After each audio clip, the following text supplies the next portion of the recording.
Pagoda के ये last point है, यहीं तक गाड़ी जाती है, आगे नहीं जाती है। तो सभी लोगों ने यहीं पे गाड़ी पार्क कर रखी है, अपनी स्कूटी, बाइक और गाड़ियाँ सारी पार्क यहीं पे हो रखी हैं। ये देखिए, और ये सामने वाला ढासड़ा गांव है और यह है हमारा गांव, पर्यटन गांव अगोड़ा। और बहुत ही सुंदर दिखता है ये, और बहुत बड़ा गांव है। यहाँ घरों के ऊपर लोगों ने हरे और लाल रंग के टीन लगा रखे हैं। तो ये सारे होम स्टे हैं। हर घर में लोग होम स्टे चलाते हैं, क्योंकि डोरी ताल का यहाँ मेन ट्रैक है, तो वहाँ के लिए टूरिस्ट आते हैं।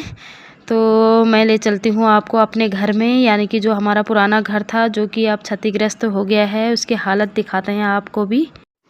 ये देखिए, हमारा पुराना घर कुछ इस तरह का दिखता था, और जो कि क्षतिग्रस्त हो रहा है, उस समय की क्लिप है मेरे पास, तो मैंने वो भी इसी वीडियो में डाल दी।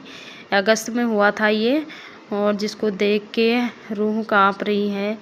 तो हमारी पुरानी धरोहर पूरी ख़त्म हो गई है, अब कुछ भी नहीं है। पुरानी चीज़ें हमारे याद करने के लिए यादगार कुछ नहीं है, क्योंकि मकान के साथ साथ पुरानी चीज़ें जो भी थी हमारी इसी घर में थी, और जो कि सारे मिट्टी में मिल गए हैं, कुछ भी काम का नहीं रहा। तो ये देखिए, भगवान का यही शुक्रिया है कि जान माल का कोई हानि नहीं हुई, और मकान टूटा, नुकसान हुआ, यही हमारा घर था। और देखिए किस तरह से इसकी हालत हो गई है, बिल्कुल रूह कांप रही है देख के ही। ये देखिए दोस्तों, बहुत अच्छा मकान था, सबसे टॉप में हमारा मकान था, उसके बाद गांव लगता था।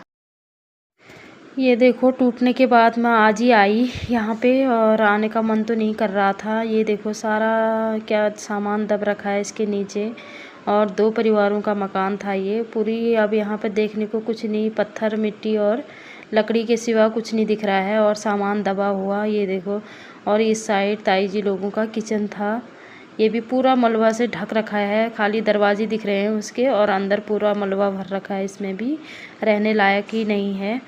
ये देखो क्या हालत हो रखी है इस मकान की, कितना अच्छा मकान था हमारा, और सारी यादें मिट्टी में मिल गई हमारी। और यहीं पे हमको अच्छा लगता था, नए तो हम कितने बनाएंगे, पर ऐसे घर नहीं बनेंगे अब। और सभी देवी देवताओं के मंदिर भी हमारी इसी मकान में थे, जो कि सारी मूर्तियाँ हमारी मिट्टी में दब गई हैं, कुछ भी नहीं रहा, क्योंकि मंदिर हमारा यहीं था। देवी भगवती का मंदिर था यहाँ अंदर, और नारायण देवता का था।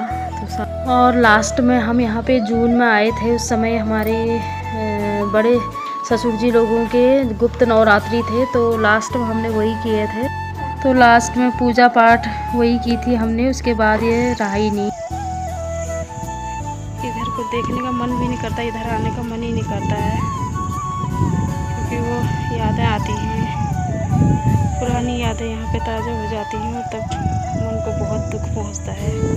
सबसे टॉप पे था यहाँ पे हमारा घर, और यहाँ से नीचे पूरा गांव है, जो कि ये मकानें भी सब अब खतरे के निशाने पे हैं। पहले हमारे मकान पे रुका था लैंडस्लाइडिंग, अब पूरा गांव खतरे में है। दिखाती हूँ आपको, ये ताई जी लोगों का किचन था, और देखो ये हाल हो रखे, यहाँ रह पाएगा क्या कोई, ऐसे हाल हो रखे हैं यहाँ के।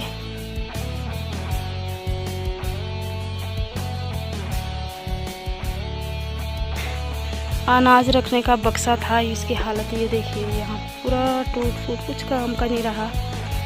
ये इस तरफ की सीढ़ी थी, इतना अच्छा मकान था ये,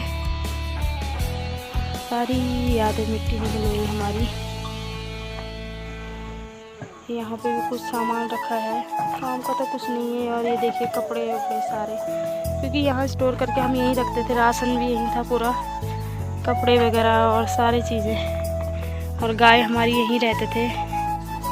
और यहाँ पे देखो, सासू जी बता रहे हैं कि यहाँ पे 3 बक्से अंदर ही हैं, वो जो जिनका पता ही नहीं चल रहा है, उसमें सामान वामान भी था, और अंदर हैं करके दबे हुए, निकल ही नहीं रहे हैं, क्योंकि ऊपर से मलबा पत्थर सब आ रखे हैं, तो निकले नहीं। और इधर इस साइड हमारा बहुत बड़ा आंगन था, जो पता ही नहीं चल रहा है कि कहाँ पे आंगन था कि क्या था। ये देखो सामान की हालत, और ये देखो पूरा इस तरफ की ये सीढ़ी है, दोनों तरफ की ये मकान पे सीढ़ी थी, और बहुत अच्छा लगता था। ये देखो इसी के अंदर 2-3 बक्से अभी दब रखे हैं। क्या करें, इतना दुख मुझे हो रहा है। 10-12 साल हो रखे थे मुझे। तो सासू जी उनका तो मतलब जब से शादी हुई तब से यहीं रहे, तो कितने साल हो गए थे।